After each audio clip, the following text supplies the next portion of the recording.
When you hear those four things, money, power, pleasure, fame, one or two of them, one probably more than the rest, is going to resonate with you.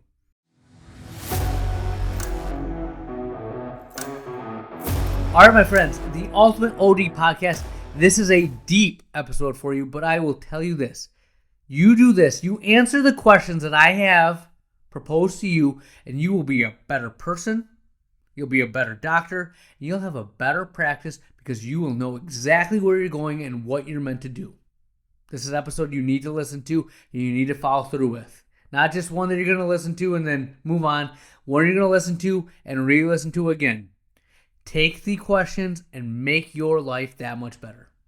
A little bit of office talk. Closing thought of the episode. This is the Ultimate OD Podcast. Here we go.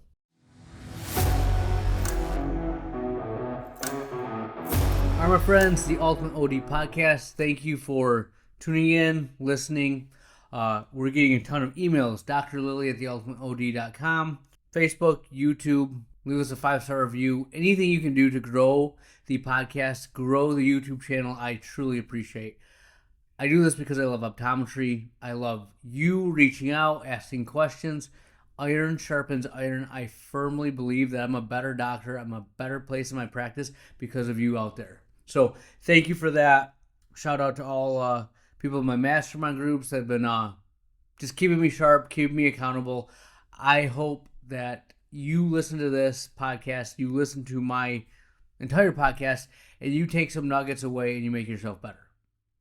Now, today I'm going to ask you, well, there's going to be a lot of questions, but we'll start off with this question. Why run the race if you're not excited about training? Right? I've ran marathons. I've played a lot of sports in my life, and I'm going to use football as my example because, well, I love football. But football is one of the most grueling sports you can play. It's physical, but if you think about it, you practice 5 days a week for a game, and you have Sundays off. And you do it again. The ratio of practice to games is just completely different from every other sport that I've ever been a part of. Track meets, we had 2 a week. Basketball games, 2-3 games a week. Just soccer, my kids play. They have 2 games a week, right? Multiple games. When you wrestle, you have tons of matches, tons of things. When you play football, you have 1 game. And heaven forbid, when I was in college, when I had a bye week, well, you have 2 weeks of practice before a game. That sucks. And then on top of that, when you get done with the season, your off season is you're lifting. You have to lift during season. You're running because you always have to be in shape. Individual drills, team drills. For me, I am not a big guy, so I had to eat constantly. I take a shake. So shakes were 2,000 calories a day plus my extra food.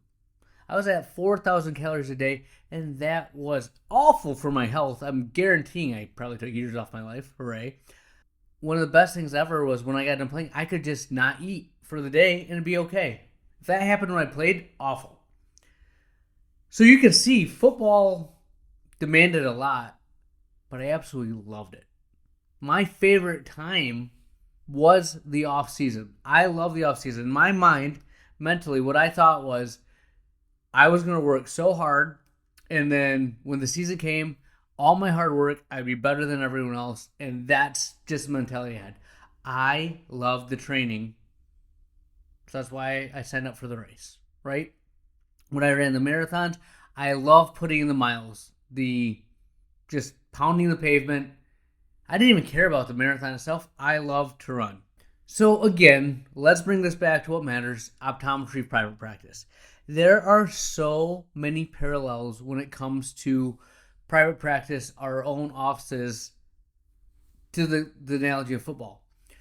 So many races that we can run, so many dopamine hits that we can have. Let me name some of the few that I've had. Virtual assistants, a newer, bigger office, new technology, EOS, I want to implement that.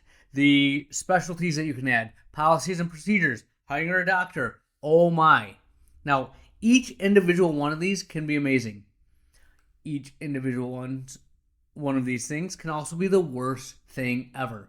So I ask you again, why run the race if you're not excited about the training? Well, when you look at those things, the thing that you got to remember is, why are you doing this? What is your motivation? What's the vision? I talk constantly to you guys about the vision.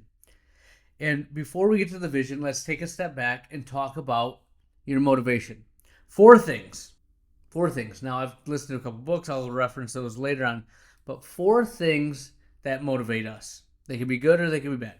Money, power, pleasure, or fame. Right? Think about this.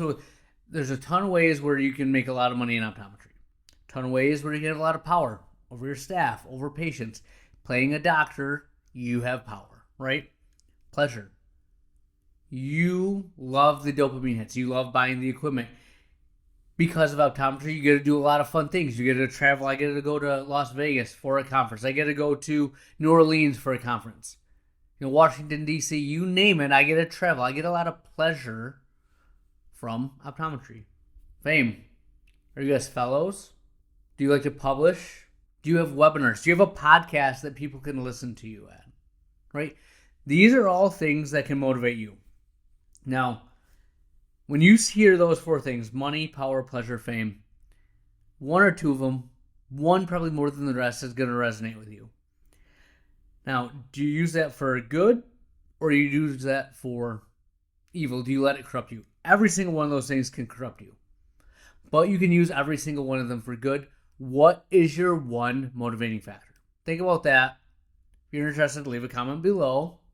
Send me an email, drlily@theultimateod. I want to know, what is your motivating factor? All right? Now, I've thought about this a lot, and I'm still debating money or pleasure. I'm not overly money driven. I could work a lot harder, I think. I love the pleasure side of things, what it allows me to do. I love traveling. I love doing those things. So, again, what motivates you? Now, this goes back to our vision. If you've listened to, there's past episodes, I'll link those below. But what is your vivid vision? What do you want for your practice? So I firmly believe the one thing I've done in the past year that has made the biggest impact, it wasn't the IPL, it's not the virtual assistants, it's not trying to get a new office, it's having a vision and operating with intention, right? Having a vision and everything you do makes more sense, all right? Every piece of equipment I buy, every action I make in the office, everything is building towards this vision I have, and that has given me the most energy, the most power, the most productive office I've ever had, hands down. It's allowed me to grow. What is your vision? You need to have that, okay? Now, when I got to a point in the past where I didn't know what to do, and I kept hitting those dopamine hits, buying every piece of equipment I could think, it's because I didn't plan past the point that I was at. I had already made it in my mind, so I couldn't go any further, right? Because I was there. But now my vision is 10 years down the road. I know what I want. I was talking to one of my staff members today. I'm like, yeah, we're going to get another doctor, and I'm going to work this many days a week. Then we'll have another doctor. I'll work this many days a week. And then we'll have 2 primary care doctors going at the same time. We'll have our dry eye clinic, myopia management clinic, and then we'll have our technicians running the OCTs, the visual fields, doing all that. That's the office I've envisioned. That's what I'm going to create. That's what I'm doing right now. 100% hands down, that's where I'm at. Hold me accountable. Call me out. I'm doing it. That's what I'm going to go. I know I've told you in the past, I want to do $10 million in 10 years. That's what I'm going for. Right? This is how I'm going to create it. I've given you the roadmap in my mind, and it makes sense. Okay? So that brings you back to the question that you have to ask yourself is, what is your vision? How do you know what your vision is? Now, I've listened to, in the past month, Arthur C. Brooks. He's a happiness guy. Amazing podcast. He was on the Tim Ferriss podcast. He's been on TED Talks. He has a book called Strength to Strength. Amazing read. I recommend you read that book. I've had a lot of stuff going on, and like I said, I've had this vision. I've been with intention, and it led me to that book. I read it, and it outlined exactly what I'm trying to do. I'm switching up my game. The past decade, I've done The same thing. It's time for the next iteration of Dr. Nick Lilly. So I'm going to read that book. Now, he says that you need to answer these questions. The two questions that I'm going to reference they're a little deep. They're not meant to be morbid, but I think they are great questions, and then I'll go from there. So the first question is, why are you alive? Flat out, why are you alive? Do you know what you were here to do? This can go beyond optometry or job. What is your purpose? What are you on this earth to carry out? This better be something bigger than yourself. Right? You're not going to be fulfilled. There's not a lot that's going to happen if this isn't bigger than you. I'll tell you what, you get juiced too when it's bigger than you. You all, if you're listening to this, you're a doctor, you're going to be a doctor. If you're listening to this, you have a unique set of skills, talents, and abilities. What are you on earth to do? Why do you have those abilities? What can you do that other people can't? Right? One of my things, I can do consistency again and again and again. I could list off the things that I think I do better than others, that I think I'm on this earth to do, because I've been thinking about it for the past year straight. Right? My vivid vision. Why am I alive? What am I here to do? Now, this next question, like I said, not meant to be morbid. What would you die for? Right? That's a different question than what would you kill for, right? We kill for a lot of things. A lot of things that we would do, right? Think about this. But what would you honestly, in this life, die for? My wife, my kids. I have a few friends that I would lay it all down on, and I'd die for, right? But think about that. That's another level of passion. That's another level of commitment. So why are you on this earth, and what would you die for? Answer those two questions, right? It's going to make optometry look like a really small speck in this whole thing we call life. That's great. You need perspective, right? What your vivid vision, what you should be trying to accomplish, needs to be bigger than just optometry, right? That is the means, that's the tool that you're going to use to get there, I guess, right? But why are you alive? What would you die for? This comes back to where I bring it back to optometry. So answer those two big questions. The next question I asked, so there's four total. We answered two, or asked two. How do you want to spend your time? Think about that. All your needs are satisfied. You have everything you have everything you want. What do you want to spend your time doing? Right? It's not for money. Would you still practice optometry if all your financial needs were met? I love it. I would. I really would. Right? Who do you want to spend time with? What do you want to be doing with them? I might change my hours a little bit, but I find so much purpose. I have a passion for what I do. I think I can use this to better the life of my staff, better the life of my patients, better the life of my family, and better my life because of optometry. That may sound crazy. I might be a little nuts, but I honestly feel that way. Why are you alive? What would you die for? What do you want to spend your time doing? Answer those three questions. And now we bring it back full circle. How can optometry help you do 1, 2, and 3? You answer that, and you now have a vision for your office. You know what your mission is. To make sure everyone can see. To eradicate dry eye. To have the best glaucoma clinic, hands down, to save people's vision. To get rid of diabetic retinopathy because you care so much about it. I don't know. Maybe like mine, I love mentorship. I love leading. That's why I do the podcast. Half the reason I do this is I love to talk to you guys and share ideas, share my experience, because I love to mentor. Right? So you know your purpose, you know what matters, and how you want to spend your time. Create that life right now. How are you going to do it? I don't care if it's a day, a week, a year. Answer those questions honestly and truly to yourself, and then that is how you make a practice bigger than yourself. That's how you have a vivid vision. I can extrapolate more. If you guys want to call, I could talk your ear off about what my practice is going to allow me to do, how I'm going to use my time, my talents, my abilities to take this vision and make it more, right? I hope this wasn't too deep, too much meta, because honestly, it's been the biggest game changer for me and my practice to be better. So I want this for you. So find out that vivid vision, find out what you believe in, who you are, and these things you should be constantly asking yourself. And once you know every single day, morning and night, remind yourself of it. Live a life with intention. We'll have more for you next week.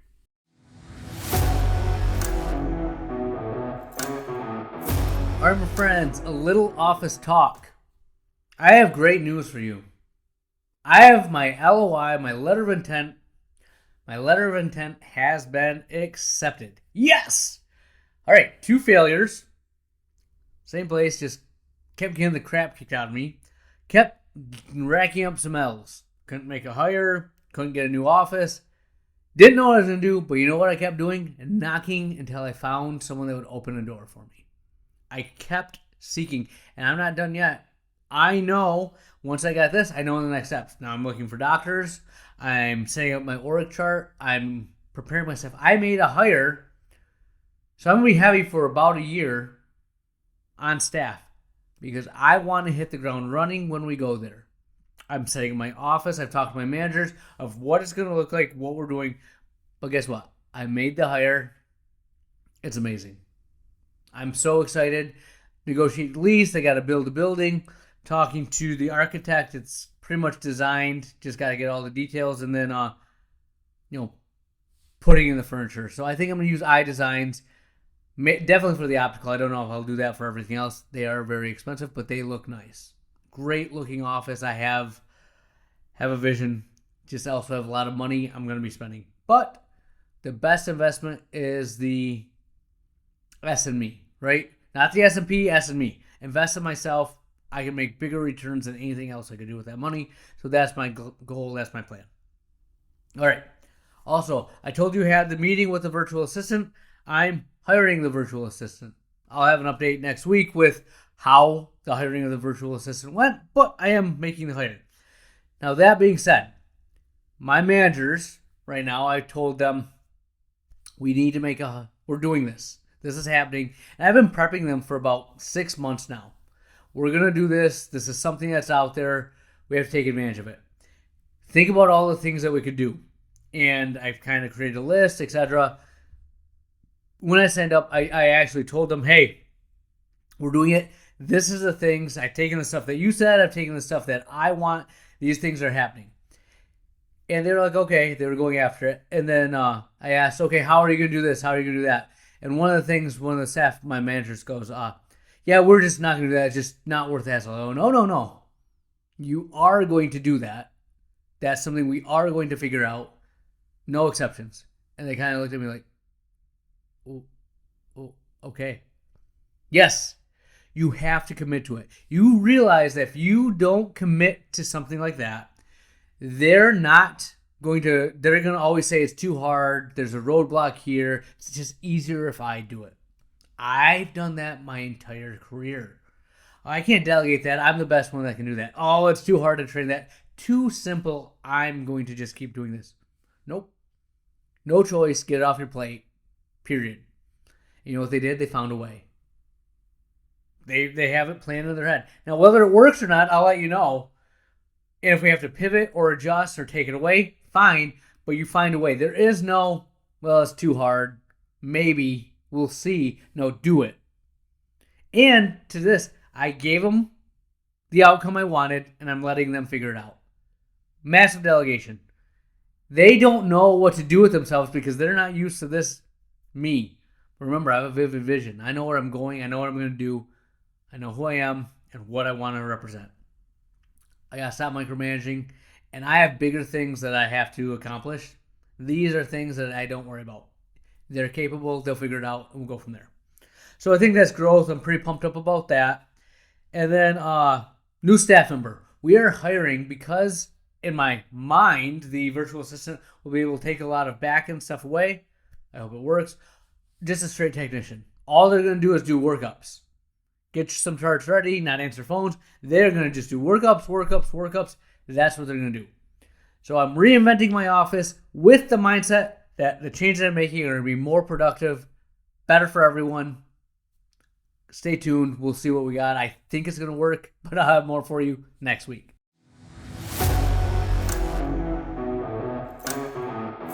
Where has the time gone? We are to the closing thought of the episode, and today I will leave you with this. All right. And it's two different philosophies. If I ask you, what is art? Without it being started, what's art? And being from a Western culture, if I think of art before it's been started, before it's been done, what is it? Blank canvas, right? Empty canvas. We need to add more brush strokes, and we'll make a masterpiece. That's art in my mind. Eastern philosophy is much different. They will take a jade stone and say that the art is already in there. You just have to strip things away to make it happen. Right? So Western philosophy, we add things to it. Eastern, you take things away. So the analogy was looking at a painting, blank canvas, add stuff. Looking at a statue of like I don't know, we'll call it Buddha, I don't know. A dog statue, right? Out of jade stone. Well, the statue was always in there. They just had to chip away the pieces to make it come out, right? They're about minimizing things, getting rid of stuff to make it perfect and beautiful. We're about adding things, right? Now, I'm not saying one's better than the other. I'm a big proponent of I want more. I want to have these things. I want to add things to my life. But I'm just putting this thought out there that maybe it's not adding more, it's taking stuff away where you'll find the true beauty in life. You'll find the things that give you energy, passion, desire. It's a little bit less, stripping away some of those things that you don't need and focusing on what matters. I don't know. You tell me what you'd rather do, paint the picture or chop away at the jade stone. All I know is that's what I have for you. Dr. Lily out.